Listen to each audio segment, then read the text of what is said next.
Hey, welcome back to No Hype Beer Reviews. Unless it's your first time, then welcome and please consider subscribing and hit that notification bell below. Very excited for today's beer. I'm going to do a little spiel and talk. I'll read a lot of what's on the box and the bottle. So if you just want to see a review, you're going to want to fast forward, which is totally fine. So I just saw this on my shelf and I remembered that I had been saving this for when I got a new job. I had hated my last job so much that I had all the other Bourbon counties from 2018, but I was saving the reserve for when like I officially was starting my new job. Totally forgot that was my plan. Saw it there. I'm like, oh wait, yeah, I need to review that still. And I guess it's fitting because this past week was my official full week. I was kind of trying to do a special beer for my first full week, and then I did it, and then realized, oh wait, Labor Day wasn't technically a full week. Anyway, so I'm very excited to kind of actually be doing this beer on my first full week, my new job, which I'm loving so much. Anyway, so what this is the 2018 Bourbon County Reserve, aged in Elijah Craig barrels. So first, it comes in the box. Um, this side that's facing me is, I think, typical from Goose Island, like what Bourbon County is. Oh, actually, no, it's never mind. Let me read it. Brew respect for tradition with a unique history and story to tell. These barrels and beers are meant to be shared. I will be drinking this alone, but I'm sharing it with you, so I guess that counts. For each of our reserve Bourbon County brand stout vintages, our brewers partner with a carefully selected distillery. Retired barrels that are rich with complex characteristics are filled with our signature Bourbon County brand stout and tucked away in our Chicago barrel warehouse to extend the life of these special barrels. After aging, our brewers blend the beer in each barrel to maximize the distinctive flavor and aroma profile of each vintage. While we say now is the best time to enjoy a special bottle, you can sell it for up to 5 years to see how it continues to develop. Cheers. This was bottled August 4th, 2018. It is currently September 14th, 2019. Bourbon County, Fulton Street Brewery, and Elijah Craig Distilling Company out of Kentucky. On this side, what I just read you was this side, the Elijah Craig side, and then that's the front. And again, if you're bored by this, just fast forward to the review. But I just figured people who did not have access to this might be interested to really have a thorough explanation of everything. In collaboration with our friends at Elijah Craig. The history of Elijah Craig is the history of bourbon, known as quote unquote the father of bourbon. Craig is credited with pioneering the use of charred oak barrels in the bourbon aging process. Without one small but smoldering refinement to the aging process, a new and deeply complex category of spirits was born American bourbon. Today, Heaven Hill's master distillers preserve that tradition by using the methods perfected by Craig more than 200 years ago.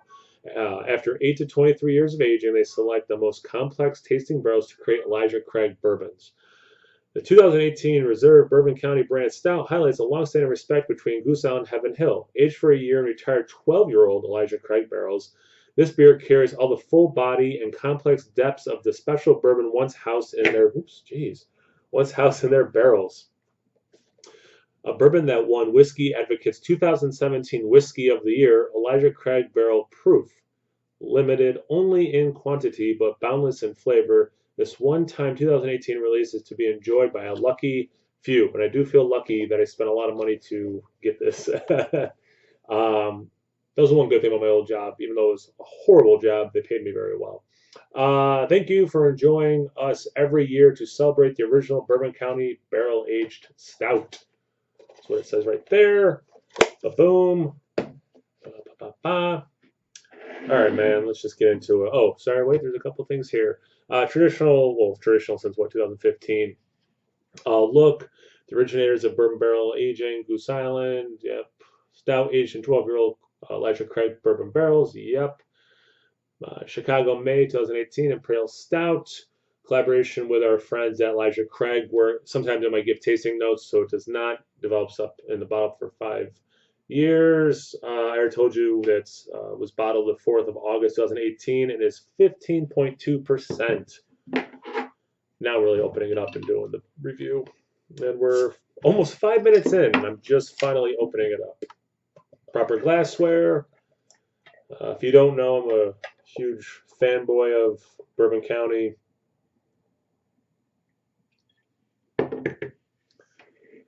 All right. I can smell it already. I'm not. If you don't know much about me and reviews, I love barrel aged stouts. I just said that like I'm a big fanboy for this one in particular, the Goose Island Bourbon counties. But I love bourbon barrel aged stouts. Look at that head went down so fast, about a finger and a head when it started. Um, but I'm not. I don't know a lot about liquor. Obviously, Elijah Craig has a good reputation. But yeah, I don't know much about that flavor profile. It was a mocha with a little bit of like yellow cutting into it. Um, and yeah, it's almost completely gone. The center, I'm actually starting to see just the liquid and with no foam. There's definitely legs on it. I don't know if that's quite picking it up. You can quite see, yeah, you can kind of see that. But yeah, shocker, it's very dark black, little brown at the bottom there, but it's mostly what Goose Island's Bourbon County looks like. Can you tell I'm like really excited? Let's get into the aroma.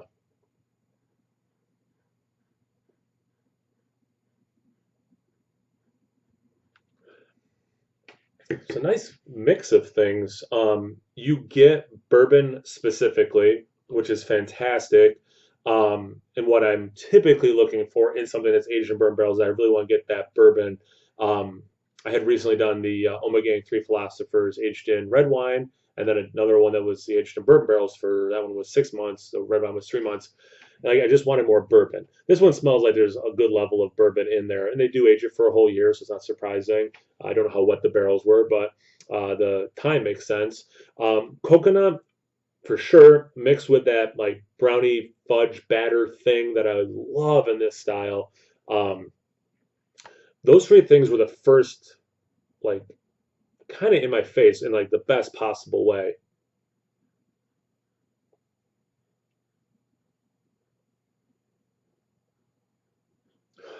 Fruit wise, I can see a little bit of cherry and maybe like some blueberry in there.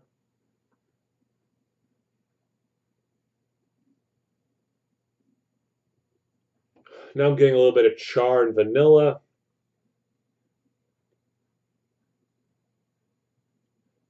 And then throughout is just your typical, somewhat roasty stout coming through.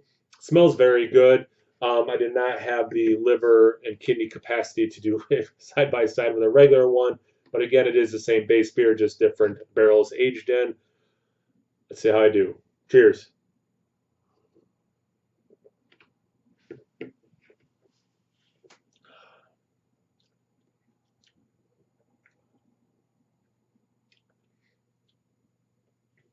That's good. Wow. There's a lot of overlap with the aroma. Great level of bourbon comes through. Some in the mouth and taste, some warmth in the chest, not overpowering for me. There's moments of that brownie fudge batter kind of a thing.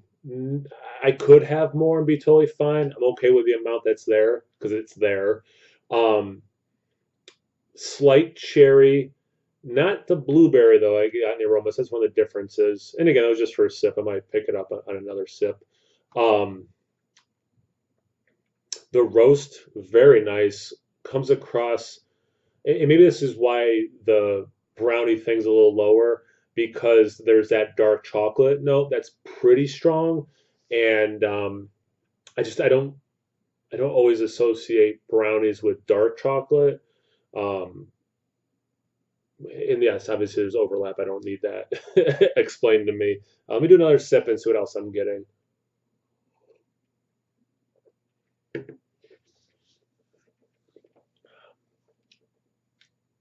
See, that one had a really nice mix. Wow, I really enjoyed that sip. The cherry, vanilla, coconut, all three of those just melded together so amazingly while still being distinctly individual. Like it didn't become a new thing. I could taste all three things happening, but how they were together, oh wow, it's like so cohesive. The roast is good. I'll put it this way. This is a great beer to drink to realize why there are certain adjuncts people add to this style. It's just slow. There we go. Sorry, my computer screen was about to go on the uh, screensaver mode. Anyway, because it's such a long review, apparently. Um, a new thing for how excited I am that I would have a little bit more energy, but I was just doing a bunch of yard work. I'm just kind of tired right now, but I am very excited. Um, but anyway, this beer is a good one uh, to kind of be like, oh yeah, that's why they add coffee because that roast is there, and you can see how if they bumped it up a little bit with some coffee, that'd be really nice. That cherry, and again, I'm not really getting the blueberry and the taste I got in the aroma, but you can see how like they would add a fruit like that, and it would really work. The vanilla, really obvious. Toasted coconut, really obvious in this beer. How you're getting a little bit of that, and how the addition of the real thing would really just be nice. So like this is a really good representation of like, yeah, this is why a lot of breweries put in these specific adjuncts because they play super nicely. Um, the warmth in my chest is compounding a little bit. Um, I, knowing me, at no point am I going to think it's too much, but it's worth noting that I'm still kind of feeling a little bit of warmth in my chest, and it's been a little while since I've had a sip.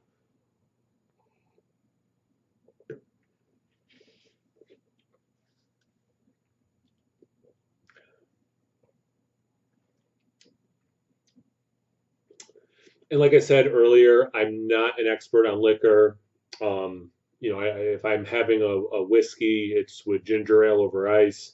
Um, Someone was like cutting something in a cocktail or something, or it's in a stout or something in a barrel that had the liquor in it.